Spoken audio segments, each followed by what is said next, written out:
Master minds commerce చదవాలనుకునే 10th inter విద్యార్థుల తొలి ఎంపిక. విటమిన్ బి12 గురించి చెప్పాను. అలాగే విటమిన్ డి మీరు ఆ సూర్యుడిని చూస్తే వచ్చేస్తుంది దేహంలో, అదంతకదే తయారవుతుంది. లేదు మాకు సూర్యుడిని చూడలేము, పొద్దున 6 గంటలకు పోయి రాత్రి 12 గంటల వరకు హైటెక్ సిటీ సాఫ్ట్వేర్ ఇంజనీర్లము, మాకేమీ పాపం ఏం చేయాలి మేము అంటే ఏమీ ఇబ్బంది లేదు. పుట్టగొడుగులు తీసుకోండి, మష్రూమ్స్ ఎండలో ఎండబెట్టండి. మీరు ఎండకు పోకున్నా పుట్టగొడుగుల్ని ఒకసారి ఎండబెట్టండి. ఒక 10 కేజీలు పుట్టగొడుగులు తీసుకొని ఎండలో ఎండబెడితే 1 కేజీ అవుతాయి. అవి మంచి గ్లాస్ బాటిల్లో వేసుకొని పెట్టుకోండి. రాత్రి నానబెట్టి ఉదయం ఆ నీళ్ళతోనే కర్రీ చేసుకొని వారానికి 2 సార్లు తింటే మీకు ఎంత కావాలో అంత విటమిన్ డి వచ్చేస్తుంది. ఏమీ ఇబ్బంది లేదు. ట్యాబ్లెట్ల నుంచి మీకు విటమిన్ డి రాదు. కొంతమందికి ముట్టు సమస్యలు, అంటే ముట్టు రానే రాదు, ముట్టు వస్తే ఆగదు. ఇది పీసీఓడి అయి ఉండొచ్చు, గర్భకోశంలో గడ్డలు ఉండొచ్చు. ఇవన్నిటికీను పీసీఓడి గర్భకోశ సమస్యలని పట్టీలో ఉందండి. దాన్ని వాడితే ఈజీగా గంటన్నర నడవాలి.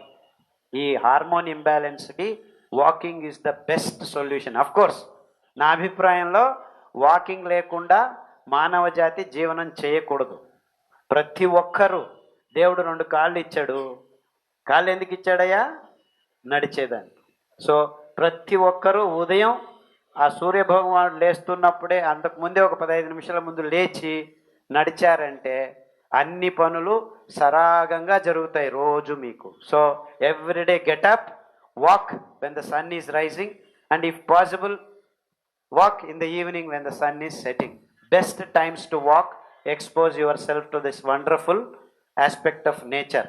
ప్రకృతికి దగ్గరగా రావటం అంటే మొదటి కార్యం ఏమిటంటే ఆ ఉదయిస్తున్న సూర్యుడిని, అస్తమిస్తున్న ఇన్ఫ్యాక్ట్ జీవనాధారం మొత్తం ప్రపంచంలో ఆ సూర్యుని శక్తే. అక్కడి నుంచే చెట్లు గ్లూకోజ్ని తయారు చేసేది. సో అద్భుతమైన కార్యం అది. సో సూర్యునికి పొద్దున సాయంకాలం 2 సార్లు నమస్కారాలు వేయండి. హెచ్ఐవి, హెపటైటిస్ బి, ఎస్ఎల్ఈ ఇలాంటి రోగ నిరోధక శక్తిని కోపలుకుంటూ మన దేహంలోకి వైరస్లు రావటం చాలా సులభంగా బాగు చేసుకోవచ్చు. ఆ 7 కషాయాలు ఉన్నాయి. దానికి తోడు ఉదర సంబంధం లేకపోతే యకృత్తుకు సంబంధమైనవి లివరు, కిడ్నీ అలాంటివి పట్టీలో రాశాము. ఉదరానికి యకృత్తుకు సంబంధించి ఊదలు అక్కి ఎక్కువగా తినాలి. ఊదలు బియ్యం 3 రోజులు, మిగిలిన ధాన్యం ఒక్కొక్క రోజు తింటూ కానుగ ఆకు కషాయం, తంగడి ఆకు కషాయం, మెంతి ఆకు కషాయం చాలా అద్భుతంగా పనిచేస్తాయి మీ లివర్ మీద.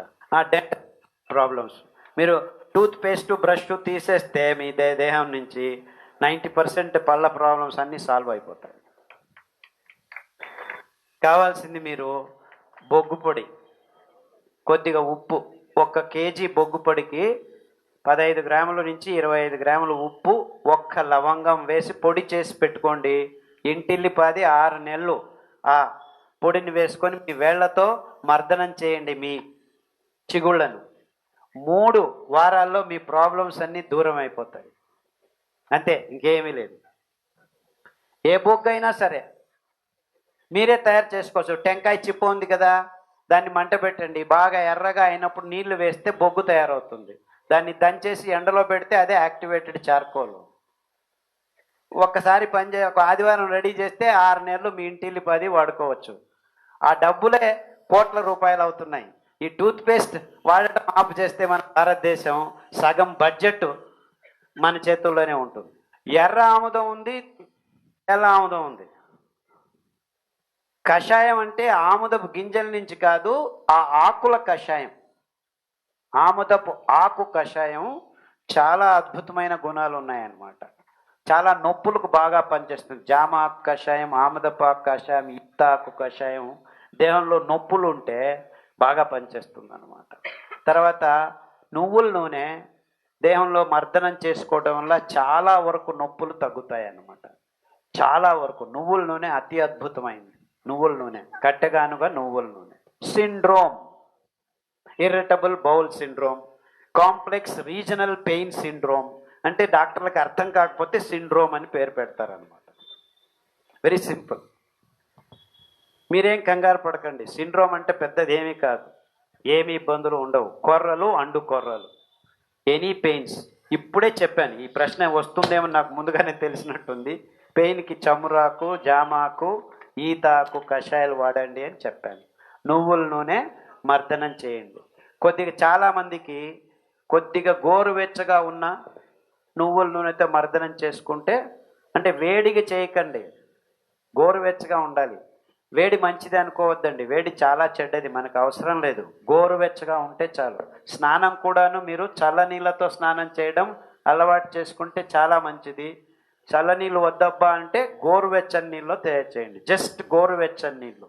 మీరు వేడి నీళ్ళతో స్నానం చేస్తే మీకు ఇబ్బందులు ఎక్కువ అవుతాయి. చల్లనీళ్ళతో స్నానం చేస్తే ఇబ్బందులు తక్కువ అవుతాయి. చల్లనీళ్ళు వద్దులే అనుకుంటే గోరువెచ్చని నీళ్ళ వరకు చాలు. అలాగే నువ్వుల నూనెతోనూ మర్దనం చేసుకోండి. ఉన్నది ఉన్నట్టు రూమ్ టెంపరేచర్ నూనె వాడితే చాలు. లేదు కొద్దిగా వేడిగా తగిలితే చర్మం మీద బాగుంటుంది అనిపిస్తే గోరువెచ్చగా మాత్రం చేసుకోండి.